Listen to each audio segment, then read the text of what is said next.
Hello everyone, मेरा नाम है अभी और आज मैं आ गया हूँ एक और चैप्टर लेकर के जिसका नाम है ट्रिग्नोमेट्री। ठीक, इस चैप्टर से बहुत लोगों को डर लगता है और सोचते हैं कि ये क्यों बना है, कैसा चैप्टर है, बहुत ही खराब चैप्टर है।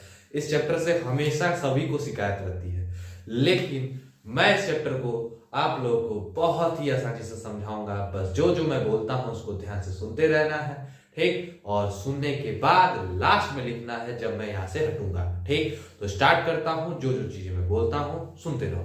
तो स्टार्ट करता हूं, ठीक है। देखो, तो इस चैप्टर में बेसिकली हमें एक राइट एंगल ट्रायंगल की, ठीक है, राइट एंगल ट्रायंगल के जो साइड्स होते हैं उनके रेशियो के बारे में पढ़ना है। यानी उनके जो रेशियोज होते हैं उनको लेकर के हमें अलग अलग तरीके के आइडेंटिटीज, उनके फॉर्मूलाज, उनके वैल्यूज का इस्तेमाल करके इस चैप्टर को सीखना है, ठीक है। तो राइट एंगल ट्रायंगल में क्या होता है, ये जो 90 डिग्री के सामने वाला होता है वो हम हमेशा क्या बोलते हैं, उसको हाइपोटेनियस बोलते हैं। क्या बोलते हैं? हाइपोटेनियस, ठीक है। तो इसको मैंने लिख दिया H। और अगर मैंने इस ट्रायंगल को कंसीडर किया या इस एंगल को कंसीडर किया, ये एक ट्रायंगल ABC है, और मैंने अगर इस वाले एंगल को कंसीडर किया तो ट्रिग्नोमेट्री में ये सामने वाला क्या हो जाएगा, P हो जाएगा, और ये वाला क्या हो जाएगा, B हो जाएगा, यानी बेस। B का मतलब जानते ही हो, बेस, और P का मतलब क्या होता है, परपेंडिकुलर। क्या होता है? परपेंडिकुलर, ठीक है। और हाइपोटेन्यूज का मतलब जानते ही हो, हाइपोटेन्यूज, ठीक है। ठीक, ये हो गया। अगर मैंने इसको थीटा माना तो ये परपेंडिकुलर। अगर एक और मैं यहां पर अगर ऐसा ट्रायंगल बनाऊं, राइट एंगल ट्रायंगल, तो ये वाला तो हाइपोटेन्यूस होने ही वाला है। ये P है, ये Q है, ये R है। अगर मैंने इस वाले एंगल को कंसीडर किया तो इसके सामने वाला ये हो जाएगा P और ये हो जाएगा B, ठीक। अब इसके बाद मैं कुछ तुम्हें क्या बताने वाला हूं कि 6 रेशियोज होते हैं। क्या होते हैं? 6 रेशियोज होते हैं। उसके याद करने का कुछ तरीका होता है जो हर कोई बताता है, मैं भी तुम्हें बताता हूं, ठीक है। तो यहां पर इसको याद करने का तरीका होता है PVP HHB, ठीक है। PVP HHB, इसका मतलब क्या है कि ये यहां पर साइन थीटा है। क्या है? Sine theta. ये क्या है? Cos theta. ये क्या है? टेन थीटा, ठीक है। और ये क्या होता है? Cosec theta. और ये तुम्हारा क्या है? Sec theta. और ये तुम्हारा क्या है? ये कॉट थीटा। अब कहेंगे ये है क्या, तो ये बेसिकली हमने क्या लिखा है, ये रेशियोज लिखे हैं। यानी P/H किसको दिखाता है? साइन थीटा को। उससे पहले इसको याद करने का तरीका बता दो। तो बहुत लोग यही बताते हैं, क्या PVP HHB डायरेक्ट याद करना तो याद कर लो, नहीं तो क्या होता है, पंडित बद्री प्रसाद हर हर बोले। और भी बहुत सारे लोग बताते हैं, लेकिन मैं यहाँ पे अभी नहीं बताने वाला हूँ, ठीक है। अगर मैं बताता हूँ तो वो थोड़ा सा वियर्ड लगेगा, ठीक है। जैसे एक मेरे स्टूडेंट ने बताया था कि पापा बीड़ी पियोगे? हाँ हाँ बेटा, ऐसा वो लड़का बताया था। मैं सुन करके थोड़ा हंसा, फिर बोला कि ये थोड़ा सा वियर्ड हो जाता है, तो ये वाला मत याद करना। तुम्हें ये याद करना है क्या कि PVP HHB, ठीक है। तो यहां पर मैं अब लिखता हूं साइन थीटा। साइन थीटा का मतलब क्या होता है? P/H, ठीक है। कॉस थीटा का मतलब क्या होता है? B/H, ठीक है। और यहीं पे टेन थीटा का मतलब क्या होता है यहाँ पर? P/B। और इन द सेम मैनर अगर मैं कॉसेक थीटा लिखूं, क्या लिखूं? कॉसेक थीटा, तो ये क्या हो जाएगा? H/P यहां से, ठीक। अगर मैं यहाँ पे सेक थीटा लिखूं तो वो क्या हो जाता है? यहाँ पर H/B। और अगर मैं यहाँ पर क्या लिखता हूं, कॉट थीटा लिखता हूं, तो ये क्या हो जाएगा? B/P। अब यहाँ पे देख सकते हो ये इसका रेसिप्रोकल है, उल्टा ही लिखा हुआ है, तो इसीलिए इस चीज को यहाँ से रब करता हूँ। पहले ये पूरा मिटा लेता हूँ, फिर समझाता हूँ। इसी चीज को मैंने फिर से लिख दिया है, अब देखो, ठीक है। तो यहाँ पर क्या लिखा हुआ है? Sine theta is equal to P/H, cos theta is equal to B/H, cosec theta is equal to H/P, ठीक। Sec theta is equal to H/P, और tan theta is equal to P/B, और cot theta is equal to B/P। तो यहाँ पर ये चीज देख सकते हो कि ये इसका रेसिप्रोकल है, ये इसका रेसिप्रोकल है, ये इसका रेसिप्रोकल है। तो हम यहाँ पे डायरेक्टली लिख सकते हैं sine theta is equal to 1 by cosec theta, ठीक है। क्या? Cosec theta. और cos theta is equal to 1 by sec theta, and tan theta is equal to 1 by cot theta. और या फिर तुम लिख सकते हो cosec theta is equal to 1 by sin theta, ठीक है। और sec theta is equal to 1 by cos theta, and tan cot theta is equal to 1 by क्या? tan theta. ये तो हो गया, ठीक। ये चीज तो सेम चीजें हैं, ये चीज सेम चीजें हैं, ठीक है। ये याद करना है, ये भी याद रखना है। और एक और चीज मैं बताने वाला हूं, जो कि हम जानते हैं tan थीटा को हम लिख सकते हैं sin थीटा अपॉन में cos थीटा। इसका प्रूफ मैं बता देता हूं, अगले वाले का नहीं बताऊंगा, ठीक है। तो प्रूफ क्या है यहाँ पर, tan थीटा जो कि p बाई बी होता है, ठीक, ये तो LHS है। अब RHS को देखा जाए, ये LHS था, ठीक है, RHS को देखा जाए तो क्या लिखा हूं मैं, sin थीटा अपॉन में cos थीटा लिखा हूं। sin थीटा क्या होता है, p बाई एच होता है, ये क्या होता है, b बाई एच होता है, ठीक है। तो यहाँ से क्या आ जाएगा, p by H into H by B, यहाँ से काट देंगे तो क्या आ जाएगा, p बाई बी हो जाएगा। ये इसका प्रूफ था। तो डायरेक्टली बस इस फॉर्मूले को याद रखना है। इसके बाद क्या है, जो cot थीटा होता है उसको हम क्या लिख सकते हैं, cos थीटा अपॉन में sin थीटा। जो जो चीजें मैं बता रहा हूं तुम्हें एकदम स्ट्रिक्टली याद रखना है। अब इसका इस्तेमाल कैसे करना है, जैसे मैंने बोला sin theta is equal to p by h, यानी अगर मैंने इसको थीटा लिया तो ये p होगा, ये b होगा, ये h होगा, यानी मैं क्या लिखूंगा, p बाई h बोला हूं यानी ab बाई ac लिखूंगा। ऐसे ही अगर मैं cos थीटा बोलूं यानी b बाई h यानी bc बाई ac लिखूंगा। अगर मैं tan थीटा बोलूं यानी p बाई b यानी ab बाई bc बोलूंगा, ठीक है। याद रखना यहाँ पर sin थीटा चाहे मैं sin c लिखूं, कुछ भी लिख सकता हूं, ठीक है। अगर यहाँ पर कोई एंगल 1 भी लिख देता ना, थीटा का 1 भी लिख देता, तो मैं अगर sin 1 लिखूंगा तो उसके अकॉर्डिंग ये p बाई h होगा, ठीक है। तो जिस वाले एंगल को कंसीडर करोगे उसके सामने वाला p होगा, और 90 डिग्री सामने वाला हमेशा h होता है, और जो बचता है वही बेस होता है। इतनी सारी चीजें बता दिया। अब बस 3 आइडेंटिटीज है उसको बता लो, उसके बाद फिर तुम्हें क्या करना है, ये सवाल कैसे लगाने हैं ये बताना होगा। आइडेंटिटीज को बताने से पहले कुछ स्टैंडर्ड वैल्यूज के बारे में बताऊंगा, ठीक है, जो तुम्हें याद रखना है, जिसका इस्तेमाल होगा आगे, ठीक है। तो यहाँ पर ध्यान रखना, जो sin 0 की वैल्यू होती है वो 0 होती है, ठीक है। sin 30 की वैल्यू 1/2 होती है, ठीक है। और sin 45 की 1/√2, और इसकी होती है √3/2, और sin 90 की वैल्यू होती है 1। तुम्हें ये सारे अगर याद हो जाते हैं तो वेल एंड गुड, अगर नहीं याद होते हैं तो केवल 2 के याद रखने हैं, उसके बाद तुम सारा निकाल सकते हो। कैसे, ये मैं बता रहा हूं, ठीक है। तो यहाँ पर ये मैंने बता दिया, पहला वाला याद रखना है। इसके और भी ट्रिक्स होते हैं जो कि अभी नहीं बताया जा सकता क्योंकि शॉर्ट रखना है वीडियो को, ठीक है। तो ये पहला वाला वैल्यू याद रखना। अब यहाँ पर जो cos 0 की वैल्यू होती है 1 होती है, cos 30 डिग्री की वैल्यू होती है √3/2, cos 45 की होती है 1/√2, cos 60 की वैल्यू होती है आपकी 1/2, और cos 90 की वैल्यू होती है 0, ठीक है।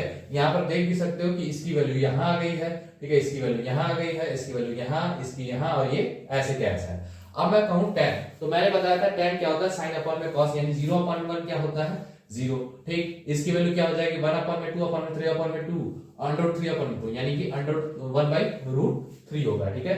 और इसके अपॉन में इसका यानी कि 1 हो जाएगा, इसके अपॉन में इसके करेंगे तो कितना हो जाएगा, ये √3, इसके अपॉन में इसका क्या हो जाएगा, नॉट डिफाइंड, क्योंकि 1/0 होता ही नहीं है, ठीक है। अब इसके बाद cosine की बात करें तो ये इसका उल्टा होता है, यानी 1/0 करेंगे तो क्या हो जाएगा, नॉट डिफाइंड। इसका उल्टा करेंगे तो क्या हो जाएगा 2, इसका उल्टा करेंगे तो √2, इसका उल्टा करेंगे तो 2/√3, और इसका उल्टा करेंगे तो 1, ठीक, ये भी आ गया। अब sec थीटा की बात करें, यानी इसका उल्टा करो या फिर इसकी यहाँ वैल्यू, इसकी यहाँ वैल्यू, ऐसे करके ला सकते हैं। तो अगर मैं sec 30 cos 0 की वैल्यू चाहिए और sec 0 की वैल्यू चाहिए, तो cos 0 की वैल्यू 1 होती है, यानी sec 0 की वैल्यू क्या हो जाएगी 1, क्योंकि 1/1 वही होता है, ठीक है। ऐसे इसका रिवर्स करेंगे क्या हो जाएगा 2/√3, इसका रिवर्स करेंगे √2, इसका रिवर्स करेंगे तो 2, इसका रिवर्स करेंगे तो नॉट डिफाइंड, ठीक है। और cot थीटा का देखें तो tan थीटा का उल्टा होता है, यानी 1/0, यानी क्या हो जाएगा नॉट डिफाइंड, ठीक है। इसका उल्टा क्या हो जाएगा √3, इसका उल्टा क्या हो जाएगा 1, इसका उल्टा क्या हो जाएगा 1/√3, और इसका उल्टा क्या हो जाएगा 0। तो ये वैल्यूज तुम्हें याद रखनी है, और इसके बाद मैं आता हूं सीधे आइडेंटिटीज पे, इसको रब करता हूं, ठीक, तब तक लिख लेना। अब मैं 3 आइडेंटिटी बताने वाला हूं जो तुम्हें याद रखना है, उसके बाद मैं सवाल लगाने स्टार्ट करूंगा और उससे बहुत सारी चीजें तुम्हें सिखाऊंगा। तो स्टार्ट करता हूं। 3 आइडेंटिटीज में जो तुम्हें याद रखना है वो क्या है, sin square theta plus cos square theta is equal to 1, और 1 plus tan square theta is equal to sec square theta, और 1 plus cot square theta is equal to cosec square theta, ठीक है। ये तुम्हें 3 आइडेंटिटीज याद रखनी है। अब मैं सीधे आता हूं क्वेश्चंस पे, और क्वेश्चन से तुम्हें सिखाता हूं। यहीं तक तुम्हें जो चीजें याद रखनी थी, इंपॉर्टेंट थी, वो तुम्हें बता दिया हूं। अब स्टार्ट करता हूं। अब यहाँ पर एक क्वेश्चन लिखा हुआ है, क्या, given that tan is equal to tan a is equal to 4/3 और अदर ट्रिग्नोमेट्रिक रेशियोज बताने हैं, यानी कि तुम्हें tan दिया हुआ है और तुम्हें sin cos, ठीक है, कॉसेक, सेक और कॉट की वैल्यू बतानी है। तो सबसे पहले ये जो लिखा हुआ है उसका मतलब देखते हैं। तो यहाँ लिखा हुआ है tan a is equal to 4/3, यानी हमें दिया हुआ है p और हमें दिया हुआ है p, क्योंकि tan थीटा क्या होता है, tan थीटा होता है p/3। तो मेरे को क्या करना पड़ेगा, एक ट्रायंगल बनाना पड़ेगा, राइट एंगल ट्रायंगल, जिसमें ये क्या है, a है, ये तुम्हारा b है और ये तुम्हारा c है। ठीक, ध्यान रखना, तुम चाहो तो यहाँ पर भी a रख सकते हो, यहाँ पर भी c रख सकते हो। ठीक है, मतलब तुम रिवर्स कर सकते हो, जैसे रखना है वैसे रख सकते हो। ठीक, जैसे मन वैसे रख सकते हो। मैं यहाँ पर क्या कर सकता हूँ, a रख सकता हूँ, इसको c रख सकता हूँ। ठीक है, अगर मैं इसको कंसीडर कर रहा हूँ तो ये वाला p होगा, ये वाला b होगा और ये तुम्हारा h होगा। ठीक, तो ये 90 डिग्री है, 90 डिग्री के सामने वाला हमेशा h होता है। तो यहाँ पर क्या लिखूंगा, ये है 4, ठीक है, और ये है कितना, ये है तुम्हारा 3। ठीक, हमें हाइपोटेनियस चाहिए तभी तो हम और सारा निकाल सकते हैं, क्योंकि हम जानते हैं PVP HHB। ठीक है, ये जानते हैं। तो अगर मैं यहाँ पे लिख दिया तो हाइपोटेनियस का वैल्यू कैसे निकालते, तो हम जानते हैं पाइथागोरस के हिसाब से h² is equal to p² plus b²। ठीक, अगर h चाहिए तो यहाँ पे रूट लग जाता है, तो p का स्क्वायर यानी कि कितना हो जाएगा, p का स्क्वायर यानी कि 4 का स्क्वायर, ठीक है, और इसका स्क्वायर मतलब 3 का स्क्वायर। ठीक है, और ये कितना आ जाएगा 16 प्लस 9 यानी कि 25, और 25 का रूट कितना आ जाएगा 5। अब बहुत लोग कहेंगे कि वो क्वेश्चन में k लिखा हुआ है, के भाई कांस्टेंट एक कर सकते हो, के मान करके चल सकते हो। ठीक, नहीं तो यहाँ पे डायरेक्टली कर सकते हो। तो यहाँ पर हाइपोटेनियस की वैल्यू कितनी आ गई है, 5 आ गई। अब इसके बाद हम सारे रेशियोज लिख सकते हैं। अब जैसे मैं कहूँ sin थीटा लिखना है, तो sin थीटा क्या होता है, p/h होता है, यानी p की वैल्यू कितनी है भाई 4 और h की वैल्यू कितनी है 5, यानी यहाँ पर 4/5 आ गया। ऐसे ही cos थीटा लिखना होगा तो मैं क्या लिखूंगा, b/h लिखूंगा, तो यानी b की वैल्यू कितनी है 3 और h की वैल्यू कितनी है 5। ऐसे करके तुम पांचों रेशियोज को लिख सकते हो, क्योंकि छठवां वाला रेशियो तुम्हें दिया ही है। ठीक है, तो ये क्वेश्चन हो गया बहुत ही आसानी से। अगला क्वेश्चन बताता हूँ। अब अगला क्वेश्चन लिखा हुआ है, ठीक, क्या, if angle B is equal if angle B and Q are acute angles such that sin B is equal to sin Q, तो प्रूफ करना है कि एंगल B जो है एंगल Q के बराबर होगा। इसमें एक चीज यूज होने वाली है जो कि ट्रायंगल्स में दिया हुआ है, सिमिलरिटी। ठीक है, वो अभी चैप्टर मैंने पढ़ाया नहीं है, बट मैं पढ़ाऊंगा बहुत ही जल्द। ठीक, तो उस चीज का मैं इस्तेमाल यहाँ पर बता दूंगा, तो तुम्हें आसानी से समझ में आ जाएगा। तो यहाँ पर हमें क्या करना पड़ेगा, दो ट्रायंगल लेना पड़ेगा। मैंने एक ट्रायंगल लिया क्या, A, फिर B और यहाँ पर लिया C। ठीक, और एक ट्रायंगल मैंने लिया क्या, यहाँ पर P, यहाँ पर Q और यहाँ पर R। ठीक है, तो यहाँ पर B को कंसीडर किया, B को कंसीडर करते हैं, इसको Q को करते हैं। ठीक है, तो यहाँ पर लिखा हुआ है sin B is equal to sin Q। Given क्या है, गिवन है sin B is equal to sin Q। तो sin B का मतलब क्या हो जाएगा, यानी हम जानते हैं इसको कंसीडर किया तो ये P होगा, ये H होगा, यानी यहाँ पर क्या दिया हुआ है AC बाई क्या, AC बाई AB, और यहाँ पर क्या दिया हुआ है PR बाई क्या RQ, PR बाई RQ। अब ये बताओ कि अगर मेरे को इस वाले एंगल को इसके बराबर प्रूफ करना है तो मेरे पास दो तरीका है, क्या, ठीक, सिमिलरिटी का इस्तेमाल करके मैं क्या करूंगा, यहाँ पर इसको कॉन्वेंट प्रूफ कर दूं, या फिर दूसरा तरीका क्या है कि मैं इसको क्या सिमिलरिटी से कर दूं। तो यहाँ पर तो सिमिलरिटी ही दिख रही है कि यही पॉसिबल है, कॉन्वेंट तो कर नहीं सकते हैं। तो यहाँ पर सिमिलरिटी क्या कहती है कि अगर दो ट्रायंगल्स हैं और उनके साइड का रेशियो क्या है, प्रोपोर्शनल है, तो इनके जो रिस्पेक्टिव एंगल्स होंगे वो भी क्या होंगे, इक्वल होंगे। ठीक है, ये सिमिलरिटी क्राइटेरिया कहती है। ये जब सिमिलर प्रूफ हो जाएंगे तब उसके बाद हम कर सकते हैं। ठीक है, तो यहाँ पर मैंने लिख दिया AC बाई AB, तो यहाँ पर AC बाई AB तो इसी ट्रायंगल का हुआ ना, मेरे को तो इसका हिस्सा चाहिए, तो मैं क्या करूंगा AC बाई PR बनाऊंगा, तो इसको यहाँ कर सकता हूँ। ठीक, तो AC by PR is equal to AB by RQ। अगर मेरे पास एक और आ जाता जो कि क्या रिक्वायर्ड है, जब इसका रेशियो ये आ गया, ठीक, इसका रेशियो ये आ गया, इसका अपॉन में इसका आ गया, तो इसका मतलब मेरे को क्या चाहिए, बस BC अपॉन में RQ ला दूं तो मेरा काम हो जाएगा। यहाँ पर BC अपॉन में RQ ला दूं तो मेरा काम हो जाएगा। तो इसके लिए मैं क्या करूंगा, हम जानते हैं, ठीक है, अगर मेरे को BC बाई RQ लाना है तो एक काम करते हैं, इसी को हम कांस्टेंट K के बराबर मान लेते हैं। ठीक है, इसको कांस्टेंट K के बराबर क्यों माना हो अभी तुम्हें पता चल जाएगा। तो अगर मेरे को BC बाई RQ चाहिए, ठीक, तो एक बात बताओ, BC अगर मेरे को निकालना हो इस ट्रायंगल में और ये 90 डिग्री है, तो मैं कैसे निकाल सकता हूँ, AB का स्क्वायर माइनस AC का स्क्वायर। मैं क्या लिखूंगा, AB का स्क्वायर माइनस AC का स्क्वायर। और अगर इस ट्रायंगल में मेरे को RQ चाहिए तो मैं क्या लिखूंगा अंडर रूट में पी क्यू का स्क्वायर माइनस का क्या पी आर का स्क्वायर, ठीक है। और ए बी के स्क्वायर की जगह पे अगर मैं इन दोनों को सेम बना दूं और काट दूं और मेरा के आ जाए तो मैं इसके जगह पे ये चीज लिख सकता हूं। तो इसको लाने के लिए मैं क्या कर सकता हूं, ए बी की जगह पे मैं क्या लिख सकता हूं, एक बार बताओ, A B by R Q is equal to K. तो मैं ए बी की जगह पे क्या लिखता हूं, के टाइम्स ऑफ आर क्यू लिख सकता हूं। तो मैं यहां पर क्या लिखूंगा, आर क्यू यहां पर पी क्यू होगा, सॉरी यहां पर क्या होगा पी क्यू, ठीक है, यहां पर पी क्यू होगा।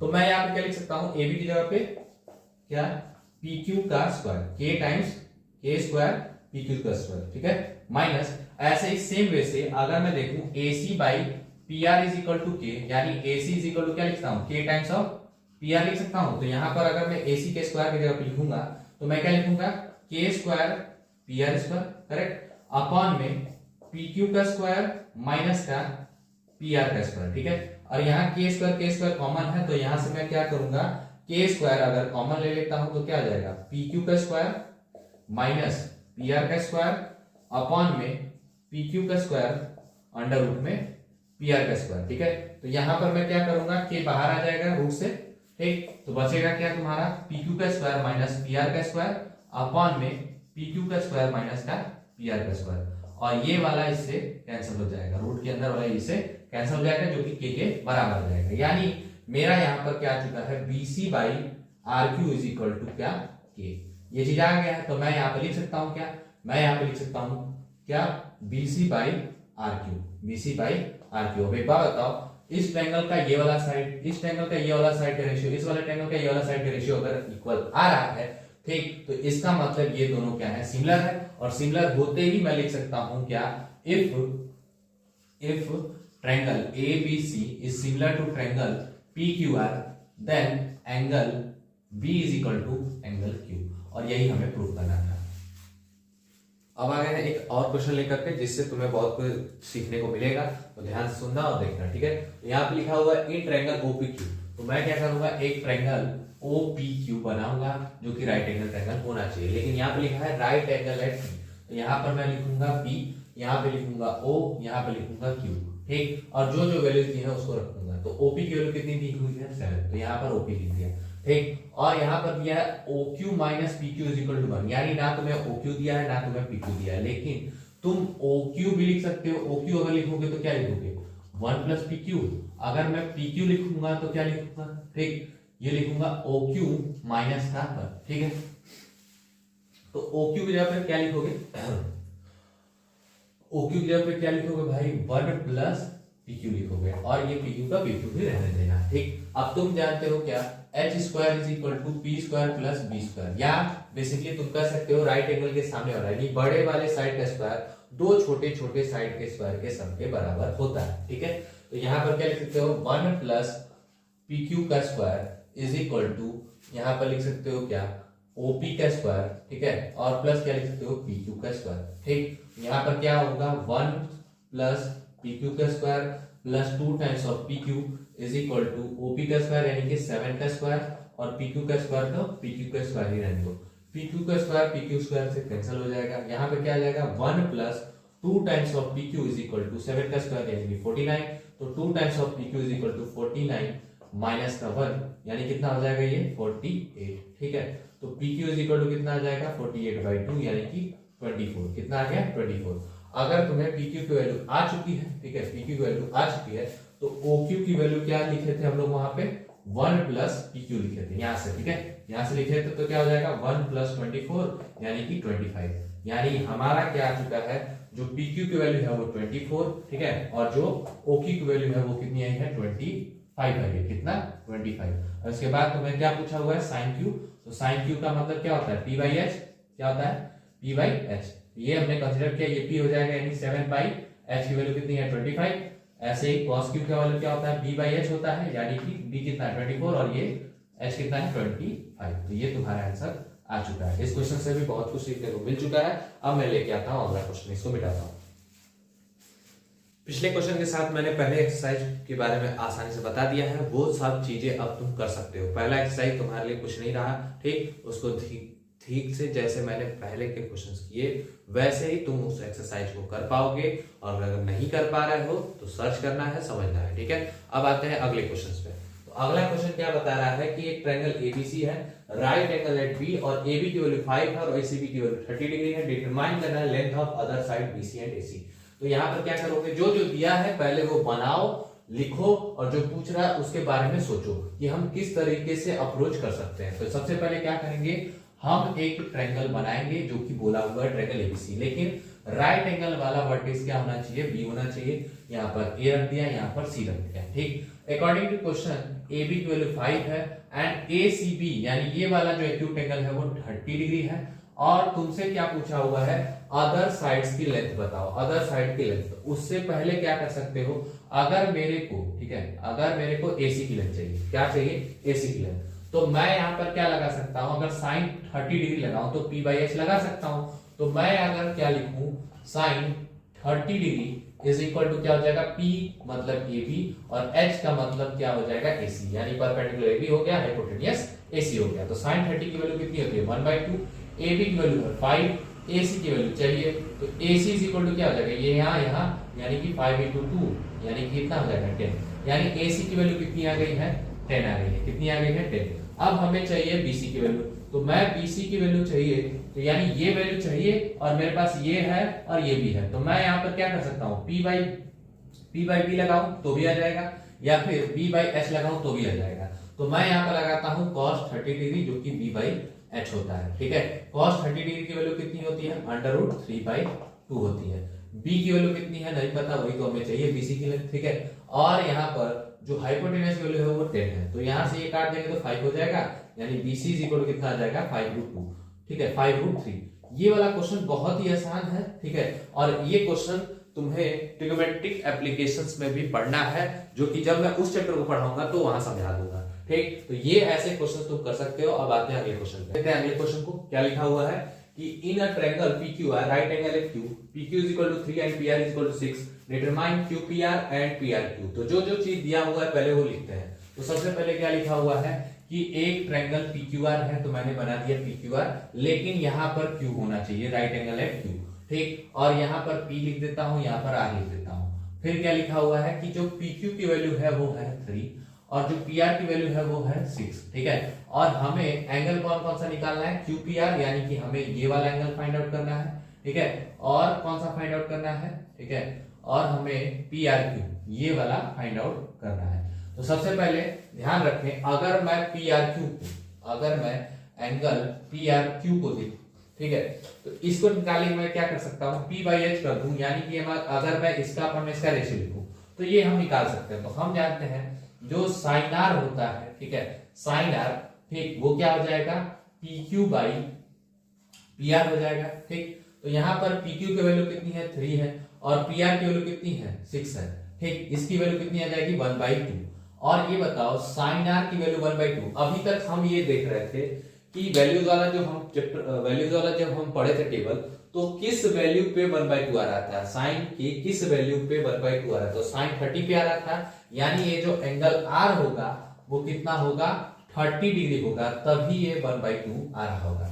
अब ये वैल्यू आ गई है 30 डिग्री, ये है तुम्हारी 90 डिग्री, और इन दोनों को जोड़ देंगे कितना हो जाएगा, 120। और 120 के हिसाब से अगर मैं एंगल्स हम लगाऊं, यानी किसी भी ट्रायंगल के एंगल्स का सम कितना होता है, 180, तो 90 + 20 120, तो यानी ये वाला कितना हो जाएगा, 60। यानी हमने जो एंगल चाहिए थे वो सब निकाल लिए, ठीक है। इसकी वैल्यू कितनी आई है, 60 डिग्री आई है, इसकी वैल्यू कितनी आई है, 30 डिग्री आई है, ठीक। और हमने ये क्वेश्चन भी कर लिया। अब आते हैं अगले क्वेश्चन पे।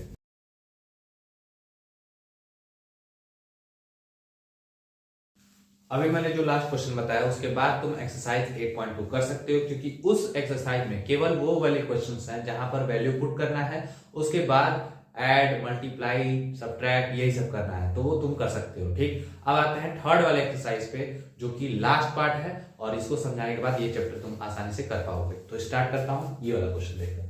तो यहाँ लिखा हुआ है express the ratio cos A tan A sec A in terms of sin A, यानी कि अगर तुम cos A भी लिखो तो उसमें भी sin A आना चाहिए, tan A लिखो तो उसमें भी sin A आना चाहिए, और sec A लिखो तो उसमें भी sin A ही आना चाहिए, ऐसे लिखना है। तो कैसे लिखेंगे ये बताता हूं। तो तुम जानते हो क्या, sine square A plus cos square A is equal to 1, ठीक है। इसको उधर भेज देता हूं, तो क्या लिखूंगा, कॉस स्क्वायर ए, ठीक, इज इक्वल टू 1 माइनस का साइन स्क्वायर ए। अगर मैं यहाँ मेरे को यहाँ पर कॉस ए चाहिए, तो ये वाला स्क्वायर कहाँ चला जाएगा, रूट में, यानी 1 माइनस का क्या हो जाएगा, साइन स्क्वायर ए हो जाएगा। ये क्लियर है, ठीक। अब यहाँ देखो मैंने क्या किया, कॉस ए को इन टर्म्स ऑफ साइन ए लिख दिया, यानी कॉस ए में केवल क्या है, साइन ए है। अब मैं लिखता हूँ टेन ए, तो मैं जानता हूं जो टेन ए होता है वो क्या होता है, साइन ए अपॉन में कॉस ए होता है। तो मेरे को तो भाई टेन ए चाहिए, लेकिन इन टर्म्स ऑफ साइन ए चाहिए, यानी कि केवल साइन ए होना चाहिए, तो इस कॉस ए को हटाना पड़ेगा। तो मैं इस चीज को यहाँ लेके रख दूंगा, तो मैं क्या लिखूंगा, साइन ए अपॉन में अंडर रूट में 1 माइनस का साइन स्क्वायर ए। देखो मैंने टेन ए को भी लिख दिया इन टर्म्स ऑफ साइन ए। अब मेरे को क्या लिखना है, अब मेरे को लिखना है क्या, सेक ए। तो जानता हूं मैं कि सेक ए क्या होता है, 1 बाई कॉस ए होता है, यानी 1 बाई कॉस ए जब मैं क्या लिखता हूं, 1 माइनस का साइन स्क्वायर ए। तो ठीक, ये समझ गए होगे क्या कहना चाह रहा था, कि कोई भी रेशियो हो मेरे को उसमें क्या चाहिए, साइन ए चाहिए। ऐसा ही क्वेश्चन शायद एनसीईआरटी में भी है, उसमें भी जो चीज पूछा हुआ उसकी आइडेंटिटी यूज करोगे तुम वो लगा पाओगे। अब आते हैं अगले क्वेश्चन पे। अब आते हैं most important and most confusing and most hardest part of this chapter, जो कि बहुत लोग को लगता है, ठीक है। ये भी पार्ट आसान ही है, बस तुमको अगर ये सीखना है तो सबसे ज्यादा से ज्यादा इसके क्वेश्चंस लगाओगे तो सीख पाओगे। क्योंकि यहाँ पर क्या है ना कि आइडेंटिटीज भी लगेंगे, रेशियोज भी लगेंगे, बहुत सारी चीजें लगने वाली हैं, लेकिन इसको करने के लिए तुम्हें क्या करना पड़ेगा, मैक्स टू मैक्स क्वेश्चंस लगाने ही पड़ेंगे, ठीक है। तो स्टार्ट करता हूं, ठीक। यहाँ पे लिखा हुआ है क्या, सेक, पहले हम क्या लिखना है, सेक ए, सॉरी यहाँ पे लिखा हुआ है proof that sec A into 1 minus का sine A into sec A plus tan A is equal to 1। यानी हमें इस एलएचएस को लेकर के ये वाला पार्ट लाना है, आरएचएस लाना है। तो मैं क्या करूंगा, एलएचएस लिखूंगा, क्या लिखूंगा, एलएचएस, जो कि लिखा है सेक ए 1 माइनस का साइन ए, फिर क्या लिखा हुआ है, sec A plus tan A is equal to 1। तो यहाँ पर क्या है, मैंने एलएचएस लिया हुआ है तो एलएचएस लिख दिया, ठीक, एलएचएस मैंने लिख दिया, क्या लिखा, सेक ए प्लस टेन ए, ठीक। अब यहां पर मैं क्या करूंगा, सेक को मैं क्या लिखता हूं, 1 बाई कॉस ए, ठीक, 1 माइनस का, इसको रहने देता हूं साइन ए ही, ठीक। और यहां पर क्या लिखा हुआ, सेक ए, इसको मैं लिख सकता हूं कॉस ए, और इसको क्या लिखता हूं, साइन ए अपॉन में कॉस ए, ठीक है। यहां पर मैं क्या कर सकता हूं, 1 माइनस का साइन ए अपॉन में कॉस ए लिख सकता हूं, ठीक है। और यहां पर मैं क्या लिखूंगा, अगर मैं एलसीएम लूं तो क्या हो जाएगा, कॉस ए हो जाएगा, और यहाँ पे क्या लिखूंगा, 1 प्लस का साइन। अब एक बात बताओ, cos A to cos A क्या हो जाता है, कॉस स्क्वायर ए, और 1 माइनस का साइन है और 1 प्लस का साइन है, यानी कि a माइनस बी और a प्लस बी, यानी a square minus B square, यानी क्या हो जाएगा, 1 का स्क्वायर माइनस का साइन का स्क्वायर, ठीक है। तो यहाँ पे क्या हो जाएगा, 1 माइनस का साइन का स्क्वायर और अपॉन में कॉस का स्क्वायर। अब एक बात बताओ, तुम जानते हो क्या, sine square A plus cos square A is equal to 1। तो मैं यहाँ पे क्या कर सकता हूँ, अगर मेरे को कॉस स्क्वायर ए चाहिए तो मैं क्या लिखता हूँ, 1 माइनस का साइन स्क्वायर ए, ठीक। तो यहाँ पर ये लिख सकता हूँ, तो यहाँ पर ये भी लिख सकता हूँ। तो मैं यहाँ पे क्या लिखूंगा, 1 माइनस का साइन स्क्वायर ए की जगह पे कॉस स्क्वायर ए, और नीचे कॉस स्क्वायर ए है ही, अगर इन दोनों को काटेंगे तो क्या आ जाएगा, 1, यानी ये क्या आ गया, आरएचएस आ गया, क्या आ गया, आरएचएस। तो यहाँ पर हमने सीख लिया कि LHS is equal to RHS, ठीक। और यहाँ पे लिख सकते हैं हेंस प्रूफ, क्या, हेंस प्रूफ। ऐसा एक क्वेश्चन और कराऊंगा, ठीक है, एक क्वेश्चन और कराऊंगा, उसके बाद फिर तुम्हें सारे क्वेश्चंस करने हैं। अब देखते हैं इस क्वेश्चन को, ठीक है, कैसे करना है। तो यहाँ पे लिखा हुआ है क्या, cot A minus cos A upon में cot A plus cos A is equal to cosec A minus 1 cosec A plus 1, ठीक है। यहाँ पर क्या लिखा हुआ है, कॉस ए। तो सबसे पहले क्या लिखेंगे, एलएचएस को लिखेंगे, यानी लेफ्ट हैंड साइड को लिखेंगे। तो कॉट ए माइनस का कॉस ए अपॉन में कॉट ए प्लस का कॉस ए, ठीक है। यहां पर मैंने जब लिख दिया तो यहां पे क्या लिखूंगा, कॉट ए को लिख सकता हूं sign A, sorry cos A upon में साइन ए लिख सकता हूं, जो कि मैंने पहले भी बताया था, ठीक। माइनस का कॉस ए रहने दूंगा, नीचे क्या लिखूंगा, यही सेम चीज, कॉस ए अपॉन में साइन ए प्लस का कॉस ए, ठीक। अब एक चीज, अब इसके बाद क्या कर सकता हूं, इसके बाद मैं एलसीएम ले सकता हूं। जो भी तुम कर सकते हो वो करते जाओ तुम्हारा आंसर आ जाएगा, ठीक है। बस करके देखोगे तब आएगा। यहाँ क्या लिखूंगा, साइन ए, यहां पर क्या हो जाएगा कॉस ए माइनस का साइन ए इंटू क्या हो जाएगा कॉस ए, अपॉन में क्या हो जाएगा कॉस ए प्लस का sine A into cos A upon में साइन ए। साइन ए से साइन ए कैंसिल हो जाएगा, बचेगा क्या यहाँ पर क्या बचेगा कॉस ए माइनस का साइन ए, ठीक है, इंटू क्या हो जाएगा कॉस ए, और अपॉन में क्या हो जाएगा यहाँ से आ जाएगा कॉस ए प्लस का sine A into cos A, ठीक है। यहां से अगर मैं cos A into sine A common ले लेता हूं तो क्या बचने वाला है यहाँ से 1 बाई साइन ए माइनस का 1, और नीचे भी अगर मैं कॉस ए और इंटू साइन ए कॉमन ले लेता हूं तो क्या बचने वाला है 1 बाई साइन ए प्लस का 1, ठीक है, प्लस का 1। अगर तुम्हें क्रॉस चेक करना है इसको इससे मल्टीप्लाई करोगे तो क्या हो जाएगा साइन ए कैंसिल हो जाएगा, यानी क्या बचेगा सिर्फ कॉस ए बचेगा, और इससे मल्टीप्लाई करोगे तो ये आ जाएगा, ठीक है, साइन ए कॉस ए, और इसका भी ये मल्टीप्लाई करोगे तो साइन ए से साइन ए कैंसिल यानी कॉस ए हो जाएगा, और प्लस का साइन ए कॉस ए हो जाएगा। ये चीज इससे कट गई तो क्या बचेगा 1 बाई साइन ए माइनस का 1 बाई साइन ए प्लस का 1, और तुम जानते हो क्या 1 बाई साइन ए को क्या लिखते हैं कॉसेक ए, तो यहाँ क्या हो जाएगा कॉसेक ए माइनस का 1 अपॉन में कॉसेक ए प्लस का 1, और यही हमें प्रूफ करना था आरएचएस में, ठीक है। तो ऐसे क्वेश्चंस को अगर तुम्हें करना है, अगर तुम्हारे पास समय ज्यादा है तो तुम मोस्ट क्या कर सकते हो पूरे क्वेश्चंस को लगा सकते हो, एक्सरसाइज क्वेश्चंस को लगा सकते हो, लेकिन अभी तुम्हारा बोर्ड है तो बोर्ड के लिए तुम क्या करोगे सिर्फ एक्सरसाइज के, एनसीईआरटीज के और एग्जांपल्स के क्वेश्चन लगाओगे, फिर most expected question, most repeated questions लगाओगे अगर तुम्हारा बोर्ड नजदीक है तो इसी के साथ मैंने इस चैप्टर को समझा दिया। अब तुम्हें क्या करना है वही सेम रूल, क्या एग्जांपल, एनसीईआरटी, पीवाईक्यूज और मोस्ट एक्सपेक्टेड क्वेश्चंस यानी कि सैंपल पेपर। और अब अगला चैप्टर मैं पढ़ाने वाला हूं जो कि क्या है एप्लीकेशन ऑफ ट्रिग्नोमेट्री, जो कि अगले वीडियो में आएगा। Thank you.